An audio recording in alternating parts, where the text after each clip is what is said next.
Mais uma vez, a paz seja convosco. Amém. Tenho mais um textinho light para você agora.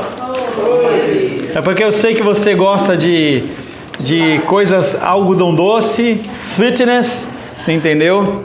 E o Senhor ele tem um recadinho para você, light. Nós estamos tratando, dentro deste período, sobre o livro de Abacuque. Essa semana eu postei mais uma vez o vídeo, aí uma pessoa comentou assim: larga o Velho Testamento, nós estamos na época da graça.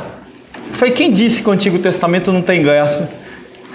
São coisas que as pessoas elas não entendem, que o Antigo Testamento ela é a base em que se estrutura todo o Novo Testamento. Não há como você ter o novo sem ter o velho. Isaías fala das palavras proféticas a respeito do nascimento do Messias. Como que eu posso abrir mão disso? O Antigo Testamento, sim, ele é pertinente. Uma coisa nós não nos fixamos no Antigo Testamento, as leis rituais. Você não precisa usar uma roupa especial. Você não precisa matar bicho, apresentar sacrifícios. As leis rituais, elas não existem mais. Mesmo que as pessoas continuem falando festa do Purim, Yom Kippur, e começa aqueles nomes lá, não chama Jesus de Jesus, chama de Yeshua, não chama Deus de Deus, mas chama de Hashem. Está muito mais no sentido da pessoa querer mostrar que ela sabe de alguma coisa a mais do que qualquer outra coisa. Não há necessidade de você chamar Jesus de Yeshua, porque ele entende o seu português tranquilamente. É tranquilo isso. E nós estamos trabalhando Abacuque. Eu quero ler com você. Abra aí Abacuque, por gentileza.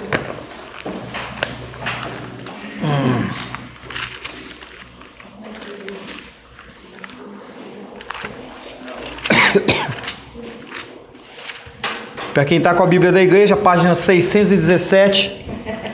Quem não está com a Bíblia da igreja, se vira.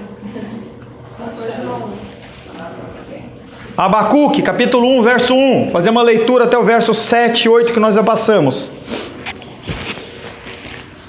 Assim diz a palavra de Deus. Sentença revelada ao profeta Abacuque. Até quando, Senhor, clamarei eu e tu não me escutarás? Gritar-te-ei violência e não salvarás? Porque me mostras a iniquidade e me fazes ver a opressão? Pois a destruição e a violência estão diante de mim. Há contendas e o litígio se suscita. Por esta causa a lei se afrouxa e a justiça nunca se manifesta, porque o perverso cerca o justo, a justiça ela é torcida. Vede entre as nações, olhai, Deus falando, vede entre as nações, olhai, maravilhai-vos, e desvanecei ou desfalecei, porque realizo em vossos dias obra tal que vós não quereis quando vos for contada.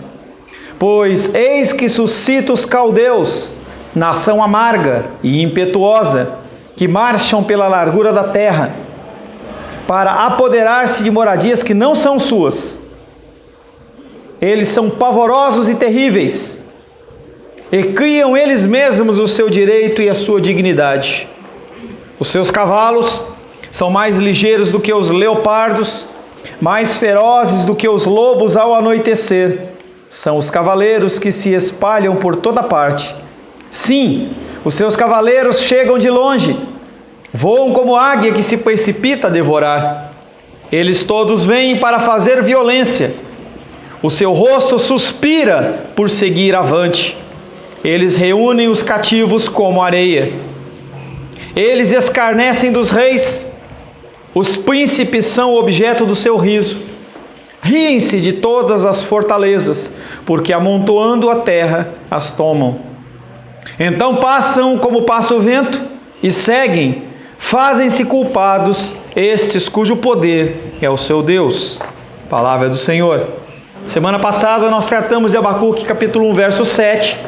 E nós começamos a estabelecer as características desse povo. Em Abacuque 1,6 fala que é um povo amargo, um povo impetuoso. Abacuque 1,7, ele é pavoroso, Ele é terrível. Ele não vai vir com gentileza sobre Israel. Os aterrorizados não seriam mais os outros povos, mas o povo pactual. Sim, o povo pactual, o povo que é de Deus, sofre na mão de Deus para aprender. A diferença do sofrimento do ímpio é que é para destruição, e o sofrimento do crente, que está meio torto, o objetivo é conserto.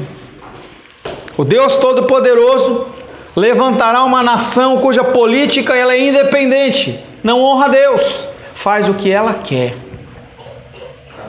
Aquele povo não concede a Deus nenhuma glória, e mesmo assim é um povo levantado por Deus. Em Abacuque 1:8 nós falamos sobre os cavalos, falamos sobre os seus cavaleiros, porque antes o povo de Israel tinha nações que eram como que para-choque. Se eles dessem um dinheiro para o Egito ajudava eles. Se eles dessem um dinheiro para os assírios ajudavam eles. Mas esse povo vem com o conforto, o suporte de Deus. O juízo divino iria diminuir a grande distância que havia entre Babilônia e o povo de Israel. Entenda que quando ele fala de cavalo, ele está falando da força guerreira de guerra mais poderosa. É como se a gente comparasse ao nível de hoje com tanque, submarino e jatos. Arma nenhuma que se levantasse serviria para abatê-los. Por isso que a gente fala, a gente clama por misericórdia. Mas se Deus ele quiser realmente dar um tranco na gente, porque quando acaba a bateria do carro, você só pega no que jeito, né? No tranco. Outro dia o André esteve lá, estava com problema na bateria. Aí tinha que descer no tranco. Às vezes a gente precisa de um tranco. Se Deus precisar te dar um tranco, Ele vai dar um tranco. Glória a Deus. Ou é misericórdia? Oi, querida. O tranco só dá com alguém empurrando. Será que você precisa de mais um tranco? A nação brasileira precisa de um tranco. E esse é o meu medo. Quando eu vejo os muçulmanos à porta, meu medo não é maré vermelha, meu medo é muçulmano. Meu medo é um extremismo religioso que venha a infligir sobre a nossa vida problemas físicos. Enquanto fica ideologia, entendeu? A gente discute, briga, mas quando os muçulmanos, e se eles assumirem, como tem ocorrido na Europa, a coisa ela é um patamar um pouco pior. Abacuque 1:9. Abacuque 1:9. Esse povo, os caldeus. O que? O ar? Fecha a porta, por gentileza. Cuidado que a porta bate, tá?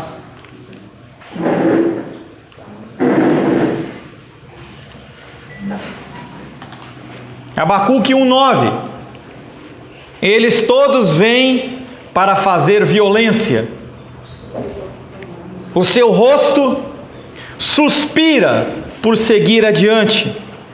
Eles reúnem os cativos como areia. Aqueles homens, eles sentem prazer na violência. Eles sentem prazer em matar. Eles sentem prazer em destruir. O padrão divino de justiça tem consequências terríveis. Talvez nós estejamos como o povo de Israel, acostumados a que quando a luta vem, a gente clama a Deus e Deus manda o socorro. Os padrões de justiça divina são terríveis.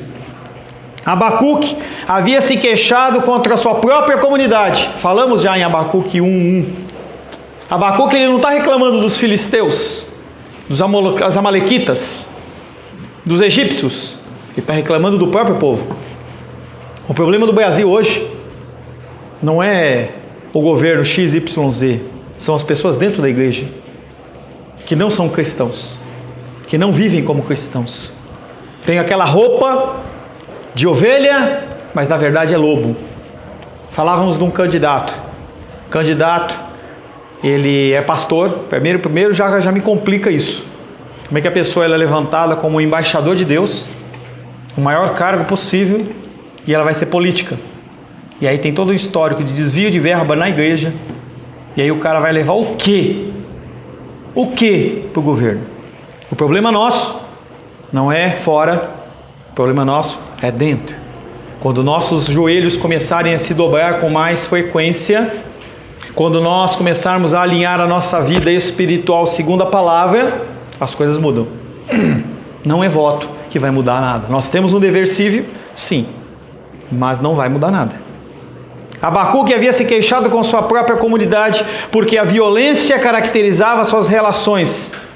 E assim agora, como uma recompensa justa, porque é exatamente isso que Deus faz, quando a punição vem sobre a minha vida e a sua vida, é uma recompensa justa, porque o salário do pecado é a morte, e nós merecemos. Esses pecadores deverão experimentar a violência nas mãos de um invasor brutal. Esta horda de guerreiros se move para frente em direção à terra do povo de Israel, o povo de Deus. Determinados eles avançam e com certeza um dia chegarão trazendo pleno juízo e devastação. E aí o texto que nós lemos de Abacuque 9 fala: e eles ajuntarão areia, como areia os cativos. Abraão recebeu a promessa de que os filhos dele seriam como as areias das praias. Mas seria preciso que a sua multiplicação terminasse desse jeito? Será que Deus não está sendo duro demais? Lembra que nós falamos no outro módulo? Deus, ele é verdadeiro e ele é fiel. Não é uma, nem duas, nem três vezes que ele nos alerta: vivam segundo os padrões de Deus. Vivam segundo os padrões de Deus. O juízo vem, seja de forma individual, seja numa casa, seja num estado, seja num país, conforme assim for necessário. Segundo as leis pactuais de Deus, os transgressores haveriam de terminar nessas condições, pois de acordo com o código de Deuteronômio, Israel iria gerar filhos e filhas, porém seriam levados cativos caso a nação caísse em pecado. Deuteronômio 28, 41.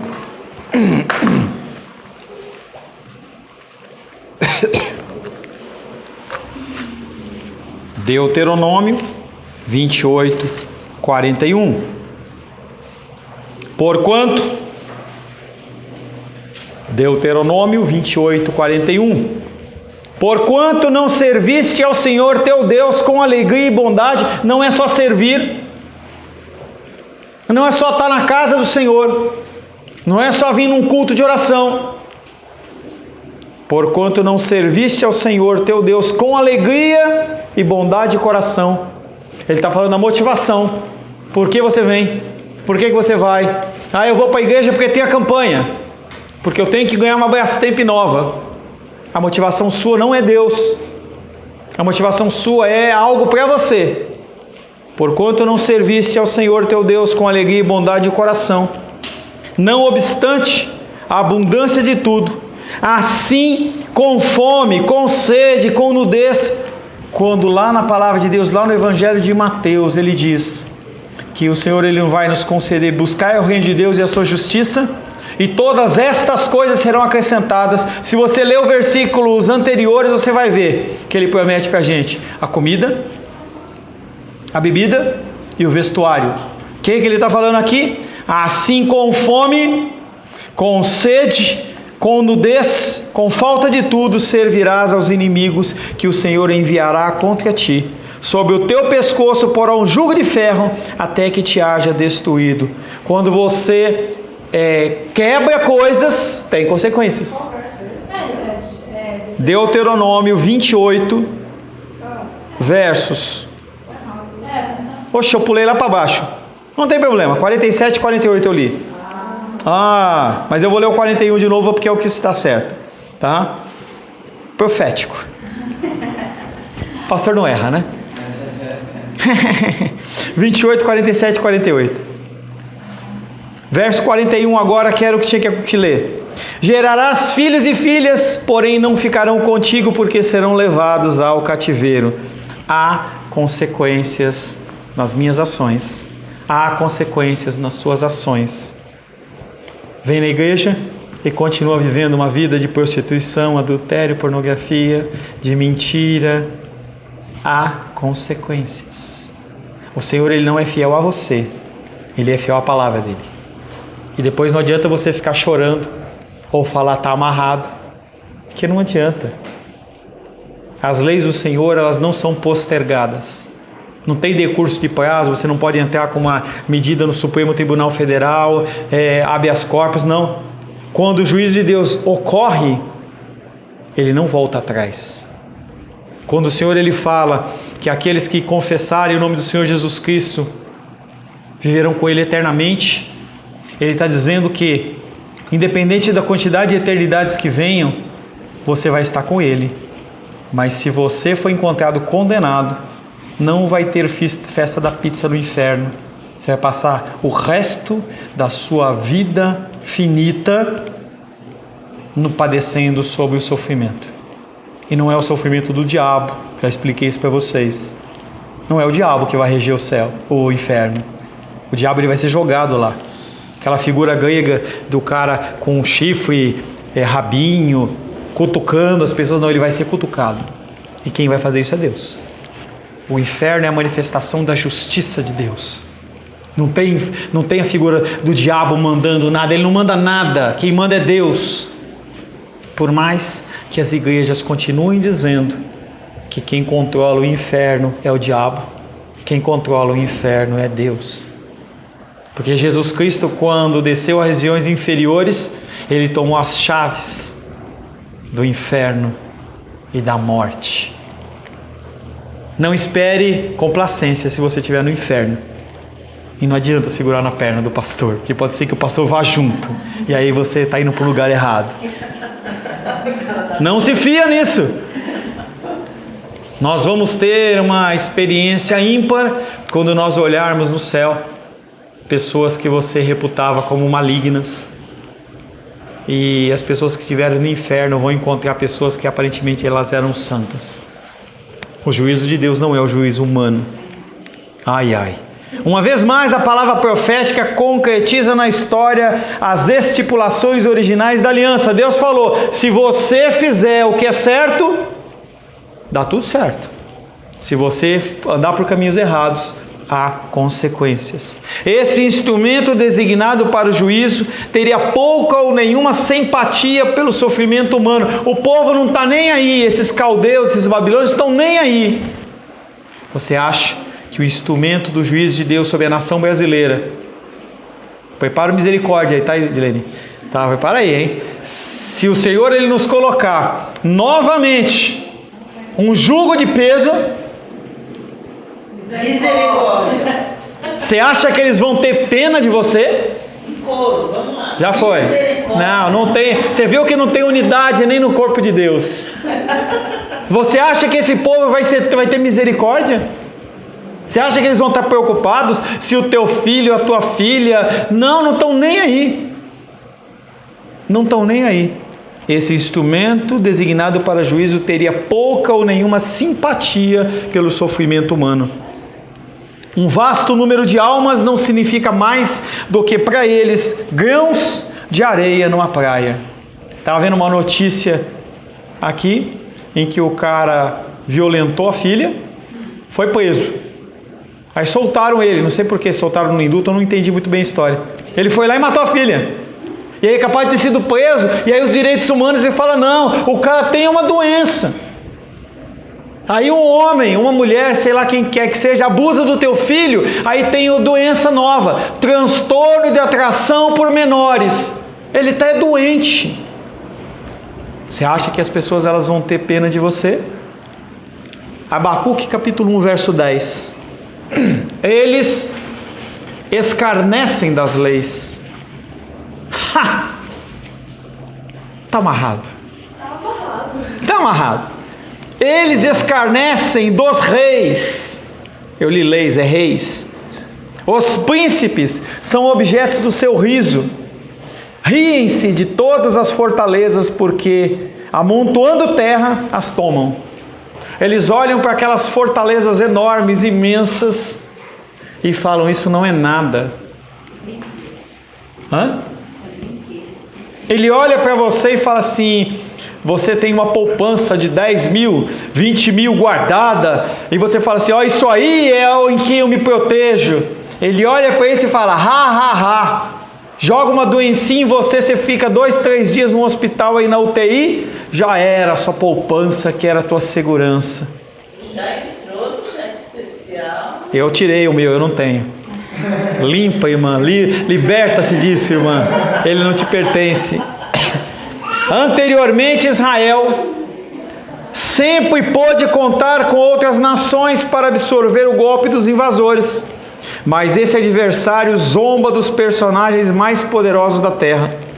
Como então pode o remanescente de Judá esperar resistir com sucesso à invasão desse inimigo? Não vai resistir. E a palavra do profeta é: não resiste. Não resiste. Ele rirá de cada fortificação, porque amontoará pó e o tomará. Quando Israel estava para tomar posse da terra prometida, espias foram enviados para determinar se os visitantes viviam em tendas ou em fortificações. Números 13 e 19 fala disso. Não sabem não? Números 13 e 19 fala que eles mandaram espias para ver quão grande eram as fortalezas, para ver o grau de dificuldade que eles teriam em relação àquela tomada de terra. Os resultados de tal avaliação teriam um efeito muito definido no avanço deles sobre a terra. Eles teriam que estabelecer estratégias. Mas quando quem está por trás é Deus, não há estratégia. Não há nada a ser feito. Certa feita, Davi, homem segundo o coração de Deus, decidiu contar o seu exército. E ele decidiu contar para ver como ele era poderoso. O seu general Joabe olha para ele e fala assim: não faz isso não. Se precisar de mais gente, Deus manda. Se não tiver gente, Deus resolve. Eu quero que mede. Eu quero saber. Não mede não. Meço sim. Começa a medição. Aquele homem vai lá e apresenta os resultados. E aí começa o julgamento. Vem o profeta e fala: você pecou. E você tem 3 opções. Pode ser que eu erre, mas vamos lá. Primeira, cair nas mãos de um povo ruim, passar por peste, por fome, ou você ficar 3 anos, 3 dias, 3 não sei o que, sob a mão, debaixo da mão do Senhor. E ele fala: eu prefiro ficar debaixo da mão do Senhor, porque Ele é misericordioso, o homem não é.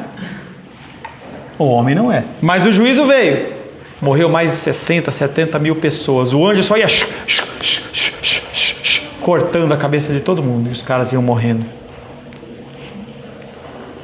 Um exército pode avaliar cuidadosamente o custo de penetrar no território de uma cidade fortificada. Essas fortificações representavam uma ameaça, pois habitantes armados de uma cidade bem suprida e bem fortificada causariam dificuldades sobre o invasor.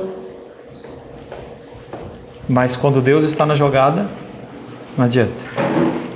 Essa nação invasora zombaria da resistência daquelas pessoas, das suas fortificações.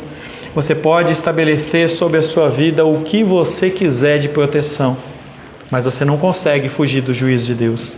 No livro de Apocalipse diz que haverá tempos em que a dor e a dificuldade ela vai ser tão grande, em que as pessoas vão procurar a morte, e a morte vai, fugir delas. Você vai ter que passar por isso. Essa nação invasora zombaria da resistência das suas fortificações.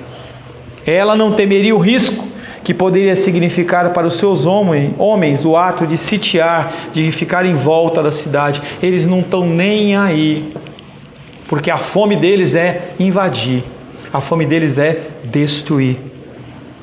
Com pequeno esforço, porque Deus está com eles, ela quebraria toda oposição e tomaria para si a posse dos despojos da cidade. Isso é a maior dificuldade que os cristãos hoje contemporâneos têm. Entender que Deus age de uma maneira como essa. Não, pastor, ficou lá no Antigo Testamento. Agora nós estamos na época da graça, não tem isso. Quem disse isso? Se você começar a pesquisar as igrejas perseguidas ao redor do mundo, você vai ver o que as pessoas passam. Essa condiçãozinha nossa aí, em que está calor, o Nicolas olha para mim e fala assim, liga o ar-condicionado, isso não existe aí fora, gente. As pessoas estão morrendo.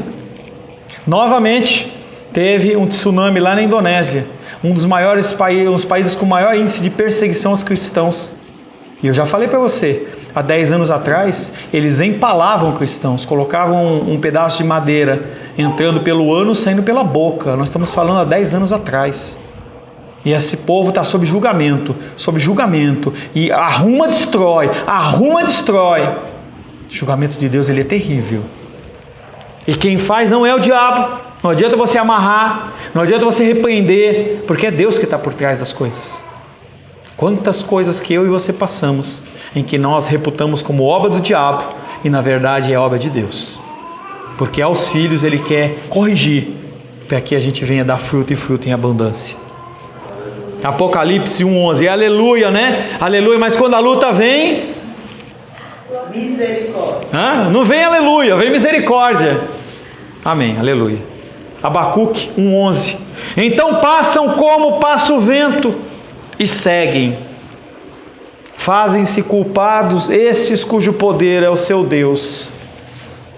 O poder deles, o Deus deles, é um Deus desconhecido. É o Deus do poder. É um Deus da força. É o Deus da violência. Uma mudança de direção abrupta indica uma intervenção da parte de Deus. E aí eu vou fazer só uma pausa. Vou pular lá para o livro de Ezequiel.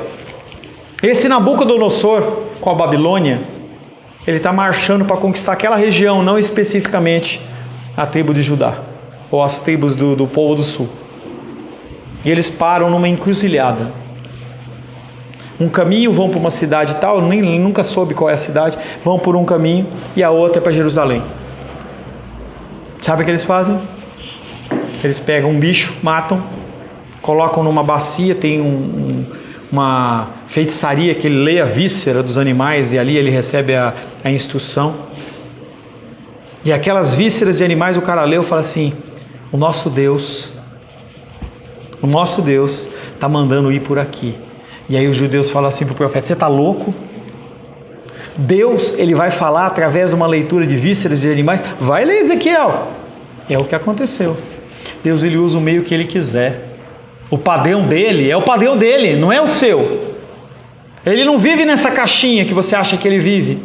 Ele só pode agir desta forma. O nosso Deus, ele é terrível. Ele é terrível. Uma mudança de direção abrupta indica uma intervenção da parte de Deus que entra em juízo com a Babilônia. É exatamente essa cena. Abacuque 1:11, ele está fazendo referência a esse texto de Ezequiel que me foge à referência. Uma intervenção da parte de Deus que entra em juízo com a Babilônia, não contra a Babilônia. Uma vez que essa ultrapassa os limites do juízo determinado. Eles têm o poder como seu Deus e Deus está com eles. Eles têm a lei deles como a sua lei, não estão nem aí para Deus e Deus está com eles. Eles têm o poder como seu Deus e seu Espírito.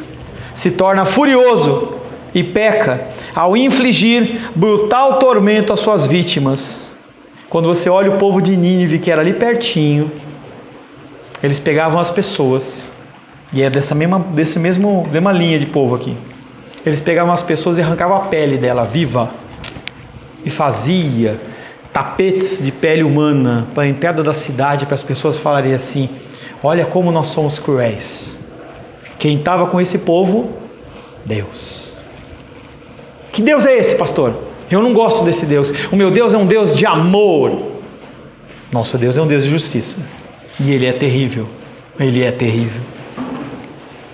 Eles têm o poder como seu Deus e seu Espírito se torna furioso e peca em infligir brutal tormento às suas vítimas. Por mais incrível que possa parecer, eles são instrumentos do Deus Todo-Poderoso no julgamento do seu próprio povo, que agora se exalta a nível de divindade. Aquele instrumento de Deus está fazendo o que Satanás fez, querendo subir aos altos céus. E Deus usa eles da mesma maneira. Tendo deificado sua própria força bruta, eles se consideram como sendo incapazes de cometer qualquer erro. Esses homens, eles andam falando assim: ninguém pode nos deter. Você olha para a política e fala, as pessoas falam assim: ninguém pode nos deter. Se o fulano não foi eleito, a gente vai destruir, a gente vai bater, a gente vai tomar. É exatamente isso que eles vão fazer. Se o presidente que você votou, ele assumir e não houver misericórdia de Deus, se prepare para uma guerra civil. Se prepare para uma guerra civil. Guerra civil que a gente vê lá nos Estados Unidos, em que eles passaram vários anos, pessoas de estados diferentes, parentes, se matando pelo domínio da nação. Isso pode acontecer. Não estou falando na condição que você espera, eu estou falando o inverso. Eu estou falando o inverso. De movimentos, de conjuntos, de grupos de pessoas, da cor da blusa do Nicolas ali. Querer o quê? Partir para cima.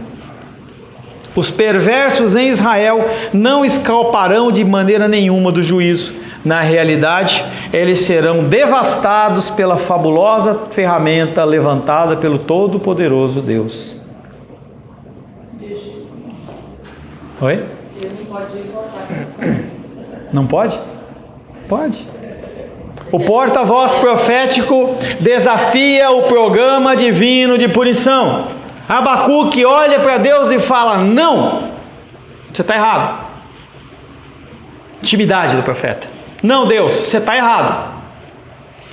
Do 12 para frente, que é o que nós vamos ver, essa porção das Escrituras não representa a primeira vez em que a fé de uma pessoa enfrenta maior desafio, mesmo quando lhe é concedida a mais profunda compreensão dos planos e propósitos de Deus. Abacuque perguntara: até quando? E o Senhor prontamente respondera, de forma repentina e bem depressa.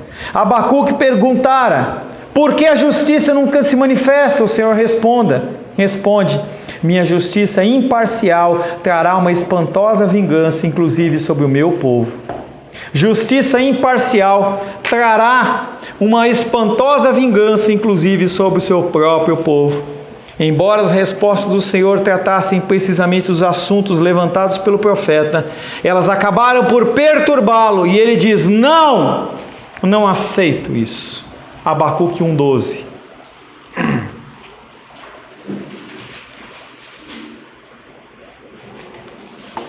Depois de Deus responder o que ele ia fazer, o profeta ele se levanta.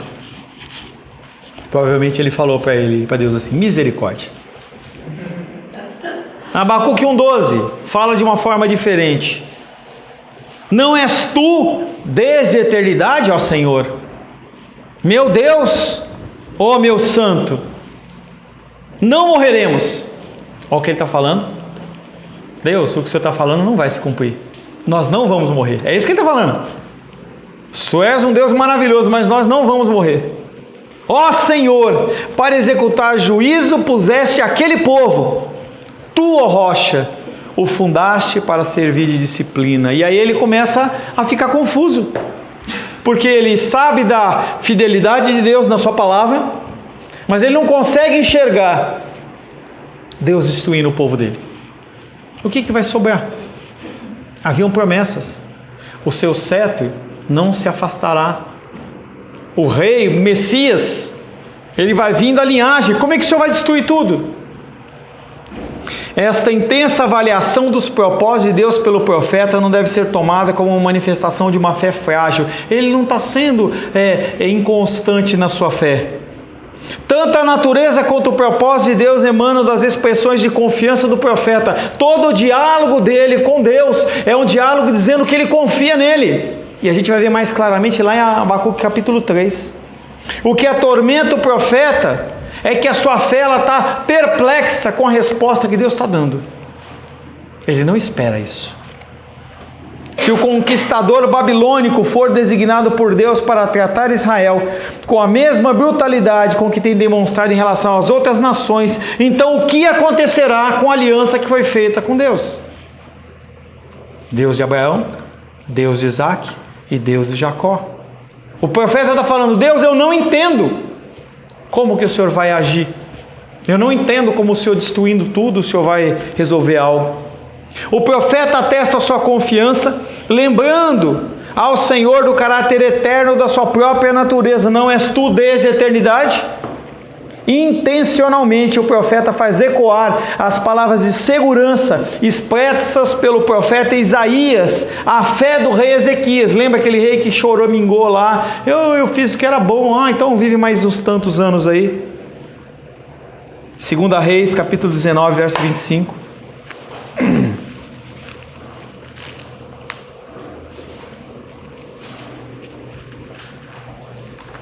Segunda Reis, capítulo 19, verso 25.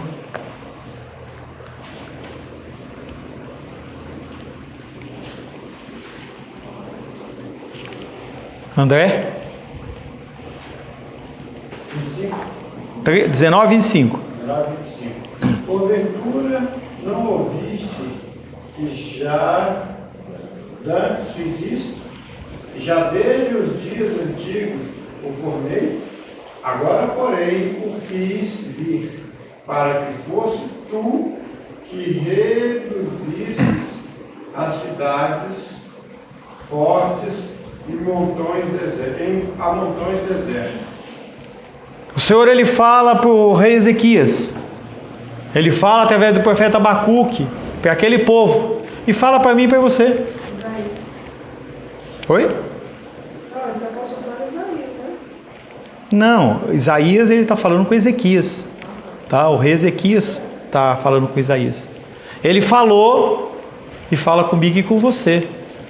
Quando a coisa que Deus já prometeu acontecer sobre a sua vida, porque você não cumpre os seus desígnios, não adianta você falar, está amarrado.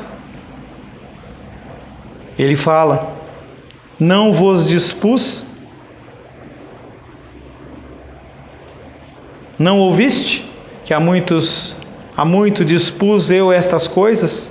Eu já te avisei que se você não viver dentro dos meus caminhos, o pau vai comer.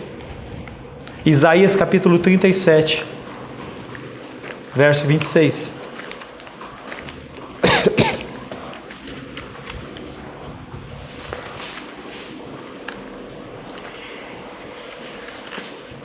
Eu vou ler. Isaías 37, 26. O mesmo texto, 2 Reis 19, 25, está aqui porque é a mesma pessoa. Aparece lá no relato do rei Ezequias e aparece aqui como profecia. André, de novo, por gentileza. 37, 26. 37, 26. Porventura não ouviste que já muito antes eu fiz isso? E já desde os dias antigos o tinha pensado? Agora, porém, se cumpre, e eu quis que tu fostes que destruíste as cidades fortes e as reduziste a montões assolados. Mesmo texto. Mesma coisa. Mesmo texto. Nós trabalhamos no primeiro período sobre a fidelidade, sobre a veracidade e a fidelidade de Deus. Ele é fiel. Não ache que a fidelidade dele é só para coisa boa, não. O cumprimento da palavra dele. Deus era desde a eternidade, e desde a eternidade ele estabelece os seus propósitos. Que Deus possa ter misericórdia da nossa vida. Amém. E junto da misericórdia ele derrame da graça dele, porque nós precisamos da graça dele. Amém. Muitas vezes nós como povo temos vivido debaixo da misericórdia, e misericórdia, e na verdade o que nós precisamos é graça. Mas para que nós possamos ter graça, a gente tem que buscar ele. Nós temos que ouvir a voz dele. Senhor, em nome de Jesus, nós, Pai, nos constrangemos perante a tua ação. Muitas vezes, Pai, nós temos na nossa mente construído um Deus que muito mais parece um Papai Noel, muito mais parece um salva-vidas, que existe com uma única finalidade, que é nos servir. Mas na verdade, o Senhor é acima destes pensamentos. O Senhor, Pai querido, suplanta o que nós podemos pensar ou imaginar de quem é o Senhor. O Senhor tem se revelado através das tuas escrituras, o teu modo de agir. E nós temos, Pai, dado pouca importância aos teus juízos, sempre pensando, Pai, que alguma palavra de ordem que nós venhamos a fazer, alguma campanha ou alguma oração, vá de alguma maneira mudar os teus desígnios e os teus propósitos. E isso não é possível. Conforme nós vimos, Pai, no estudo antes do intervalo, o Senhor é verdadeiro em todos os seus decretos e fiel no cumprimento dos mesmos. Que nós possamos, Pai querido, ser transformados dia após dia à tua imagem e semelhança, para a glória, honra e louvor do teu nome. Oramos, clamando a ti, Pai, pela tua ação, em nome de Jesus. Amém. Amém.